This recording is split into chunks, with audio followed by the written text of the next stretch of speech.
La Bible déclare: une femme ne portera pas des vêtements d'homme. Commandement de l'Éternel, donné à son peuple, à ceux qui sont son peuple. Voilà. Une femme qui craint l'Éternel ne portera pas de vêtements d'homme. J'aimerais rappeler le comportement de M. Samuel dans l'Ancien Testament. Samuel, il est écrit: il ne laissait tomber à terre aucune parole de l'Éternel. Il ne laissait tomber à terre aucune parole de l'Éternel. C'est dangereux de laisser tomber à terre une parole de l'Éternel. Cette parole-là, une femme ne portera pas de vêtements d'homme, je pense qu'elle est claire. Aujourd'hui, on voit des femmes, des croyantes qui portent des pantalons.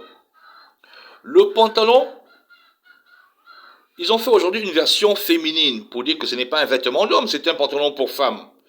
Attention, c'est un pantalon pour femme. Ça veut dire quoi? Pourquoi le pantalon a été créé?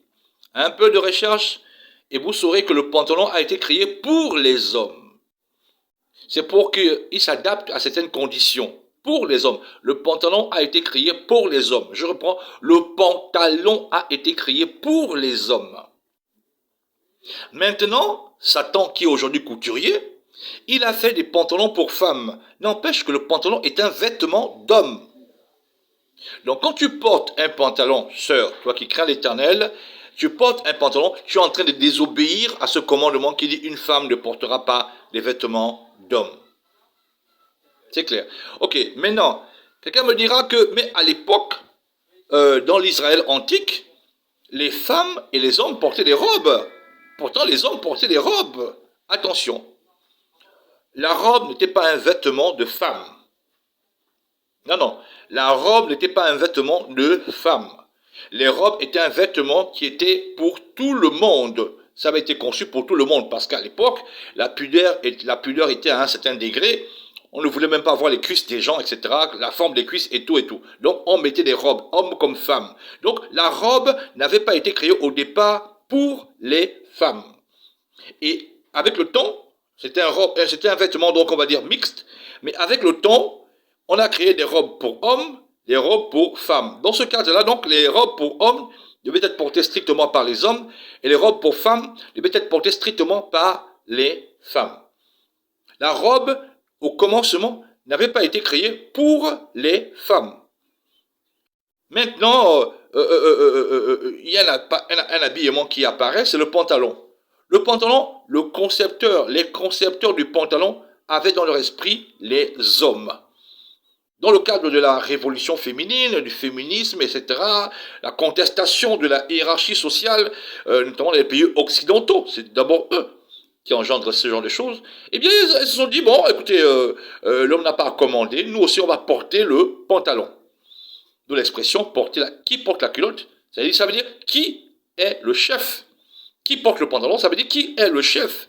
Donc, les femmes qui portent les pantalons, c'était dans le cadre, normalement, que les couturiers comme Yves Saint Laurent et les autres ont commencé à créer des pantalons pour femmes, pour contester un peu la hiérarchie, n'est-ce pas? Il y a d'abord le Seigneur, il y a l'homme, il y a la femme. Donc, pour contester cette hiérarchie, ils ont créé, n'est-ce pas, des pantalons pour femmes. L'idée, c'était justement dans le cadre de la rébellion des femmes. Une femme ne portera pas de vêtements d'homme, et le pantalon est un vêtement d'homme. Je m'adresse aux sœurs qui craignent vraiment l'Éternel, qui craignent le Seigneur. Aucun commandement n'est petit, aucun n'est grand. Je vous en prie. Et même le Messie dit ceci, dans Matthieu 5, 17. Il dit que celui qui enseignera à désobéir à l'un de ses plus petits commandements, Matthieu 5, à partir du verset 17. Je ne suis pas venu abolir la loi, etc. Et il dit, mais celui qui enseignera à désobéir à l'un de ses plus petits commandements. Donc, un commandement que le Seigneur lui-même n'a pas annulé. Je reprends.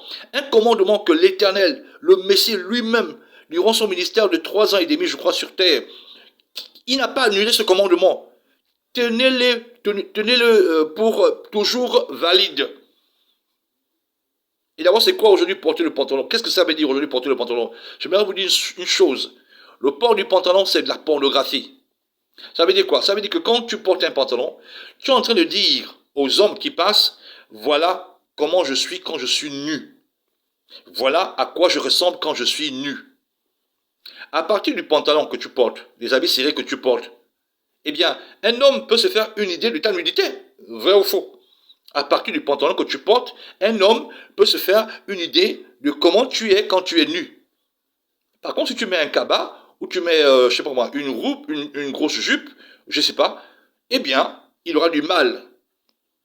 Là, le pantalon est une prophétie sur ta nudité. Si un homme convoite une femme, eh bien, tu dis déjà à cet homme-là que quand tu vas me déshabiller, voilà comment je serai. Quand le pantalon, quand tu portes des vêtements qui épousent tes formes, tu es en train de prophétiser sur ta nudité. La nudité arrive, mais voilà déjà un avant-goût de ce qui t'attend. Voilà, c'est ça. Le pantalon, c'est ça. Ça entretient la lubricité. Et on sait aujourd'hui que notre société est hyper sexuée. Notre société est hyper sexuée. Le sexe est partout.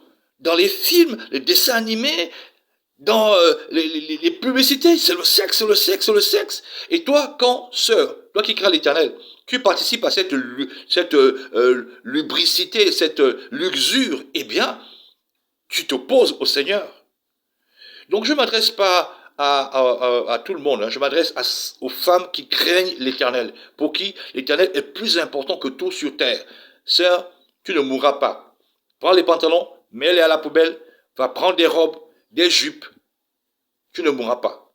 Donc j'invite les sœurs, les femmes israélites, pas les chrétiennes, je parle les israélites, c'est-à-dire que celles qui sont conscients d'appartenir au peuple du Seigneur. Eh bien, les israélites, femmes israélites, balancez les pantalons, les culottes, ayez le courage de le faire. Et revenez au Seigneur, répentez-vous. Que plus jamais un homme ne se retourne pour regarder ton derrière. Écoutez, la forme de ton corps, c'est ton homme qui doit voir cela. La forme de tes seins, c'est ton homme qui doit voir cela, dans l'intimité. Mais quand tu exposes la forme de ton corps dehors aux autres hommes, eh bien, celui qui est païen, pervers, il peut déjà se faire des films. Donc tu l'aideras à faire le film porno.